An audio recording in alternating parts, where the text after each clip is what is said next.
Shalom, good evening. This is TV7 Israel News broadcast to you from Jerusalem. Israel reaffirms its unwavering determination to achieve victory in the Gaza Strip. U.S. President Donald Trump emphasizes that he does not accept Iran's response to the Witkoff proposal for a zero-enrichment nuclear deal. Iran threatens Israel over prospects of a looming strike against the Islamic Republic's nuclear infrastructure. The Madeleine, a Gaza-bound propaganda boat that was intercepted early yesterday morning by the IDF Navy, was towed to Ashdod port, and all of the 12 pro-Hamas activists who were on board are getting deported as we speak. French President Emmanuel Macron, whose country had 5 nationals partake in the propaganda voyage, seized the opportunity to highlight Paris's position vis-à-vis the war in the Gaza Strip. D'abord, la France est vigilante et aux côtés de tous ses ressortissants lorsqu'ils sont en danger. Donc nous avons évidemment passé tous les messages pour que la protection soit assurée à l'égard de nos ressortissants, que la protection consulaire à laquelle ils ont droit soit assurée et qu'au plus vite, dès qu'ils auront eux-mêmes signé les autorisations, ils puissent retrouver le sol français. Et les liens entre nos ministères des Affaires étrangères sont constants.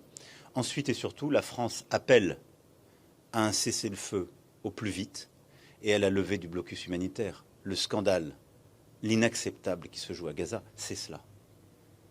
Et c'est ce qui, depuis début mars, est une honte. Une honte. Et donc j'ai encore eu et le président des États-Unis d'Amérique et l'émir du Qatar qui joue un rôle extrêmement important dans la négociation sur ce sujet. D'abord en les remerciant pour cet engagement et en disant que maintenant il fallait qu'on obtienne enfin ce cessez-le-feu, la libération des otages et une réouverture des routes humanitaires. C'est indispensable. Et que les Nations Unies puissent faire avec leurs agences, avec les organisations non gouvernementales accréditées, en parfaite transparence, leur travail. On parle d'enfants, on parle de personnes aujourd'hui dans une situation très grave, on parle de personnes âgées qui sont en train de mourir chaque jour à cause de ce blocus et à cause du fait que le cessez-le-feu n'est pas signé. It's important to know that President Macron's remarks were made all the while at least one French national remains in Hamas captivity since October 7 of 2023 to date. In other news, Israeli Prime Minister Benjamin Netanyahu, in remarks to an annual commemoration ceremony of the Altalena affair, addressed internal strife between the separate political streams within Israel, emphasizing that the enemies of the Jewish state will not succeed in efforts to tear Israel's society apart. לא תהיה מלחמת אחים ולא תהיה מלחמת אחים במדינת ישראל. אויבינו בדרום, בצפון, בכל מקום, הם שמחים על כל פילוג בתוכנו. הם עצמם מנסים ללבות את אש המחלוקות בתוכנו, מתוך תקוות שווא שבכך ימנעו מאיתנו לממש את מטרות המלחמה. אני מבטיח לכם, ידידיי היקרים, זה לא יעזור להם. רוב מכריע בעם מתייצב בעוז מאחורי לוחמינו הגיבורים שמחרפים את נפשם למעננו. רוב מכריע בעם תומך תמיכה מוחלטת במיטוט שלטון הרשע של החמאס. רוב מכריע בעם דוחה בשעת נפש את מי שמנסים באמירות קיצוניות וגם בפעולות קיצוניות לדחוף אותנו אל התהום. The Israeli premier went on to emphasize that Israel is not faced by a political war, rather an existential war that began on October 7 of 2023 with the horrific onslaught by the Islamist Hamas and its terror operatives against the residents of southern Israel. אנחנו נמצאים במלחמה קיומית, מלחמה במי שטבח בנו, באכזריות נוראה, ב-7 באוקטובר, מול מי שסרב ועדיין מסרב לשחרר את חטופינו. שחררנו כבר 200. אתמול שחררנו את החטוף ה-200. 148 מתוכם חיים, 52 חללים, חלקם במבצעים הירואיים של חיילי צבא הגנה לישראל. אנחנו מתייצבים מול מי שמאיים שוב ושוב להשמידנו. אנחנו משלמים מחירים כבדים במלחמה, לצד ההישגים הכבירים שכבר השגנו וההישגים הכבירים שעוד נשיג. אם נרים ידיים בטרם עת, הקנאות הברברית תשטוף אותנו, תשטוף את המזרח התיכון, ובהמשך את העולם כולו. Meanwhile, in the United States, U.S. President Donald Trump revealed a massive negotiation, as he put it, between the United States, Hamas, and Israel, revealing further that Iran was also involved in the diplomatic effort without giving additional information on the matter. Gaza right now is in the midst of a massive negotiation between us and Hamas and Israel, and Iran actually is involved. And we'll see what's going to happen with Gaza. We want to get the hostages back. That's all I can tell you. President Trump continued by addressing a phone conversation he had held with Prime Minister Benjamin Netanyahu last night, which focused predominantly on the Islamic Republic of Iran, among other pressing issues. Yeah, we discussed a lot of things, and it went very well, very smooth. We'll see what happens. You know, we're trying to do something with a country we just spoke about, Iran. I think you should negotiate this. You might be better. I think I'm going to send you today. What a good idea. This could have been the idea of the day. We'll have Dara get up and negotiate. They are good negotiators, but they're tough. Sometimes they can be too tough. That's the problem.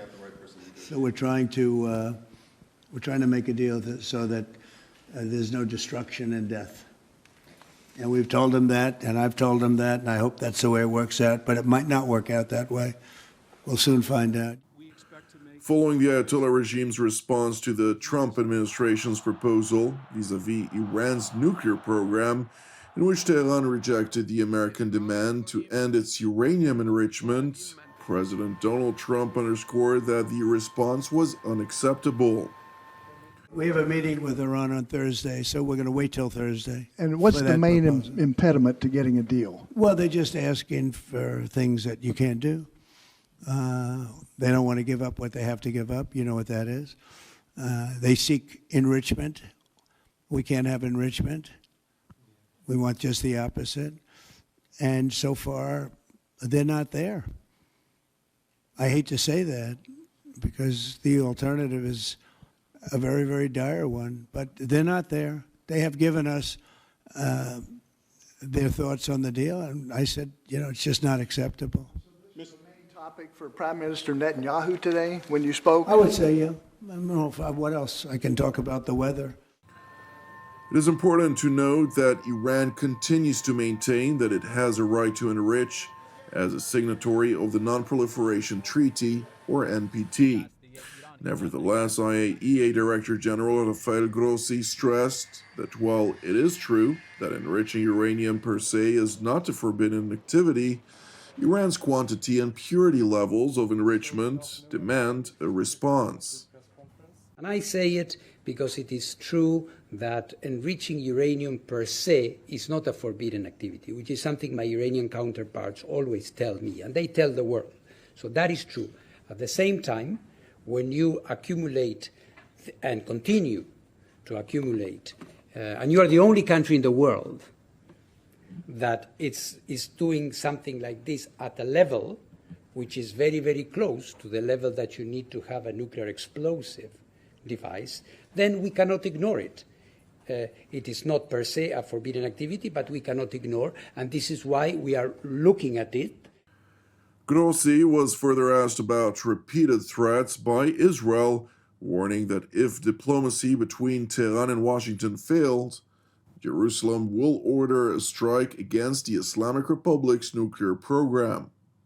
Well, of course, I am aware of the concerns in Israel. This is not new. Regarding the statements from the government or references to possible military action, of course, it is a matter for the Israeli government. What we are trying to do is to address this issue as befits an international organization from a different perspective. We are trying to get to a solution of this in a diplomatic way, trying to clarify and to solve this and not this tie without the use of violence or force, which we believe, if it's done correctly, which is, of of course, very important if it's done correctly, thoroughly, with a very strong verification and monitoring chapter from us, would give the necessary assurance for Israel and for the world that there is nothing to be feared. Meanwhile, following his conversation with U.S. President Trump, Prime Minister Benjamin Netanyahu held a security consultation. In tandem, the Ayatollah regime issued an unprecedented threat against Israel. The Iranian National Security Council issued the following statement, quote, "If the Zionist regime wants to take action against our nuclear centers and facilities, it will definitely and surely face our reaction. For the counterattack, the nuclear facilities of the regime will be targeted and operated upon with advanced weaponry." Thank you for watching TV7 Israel News. As ever, it is important to highlight that TV7 Israel is a non-profit ministry with our productions 100% donation-based.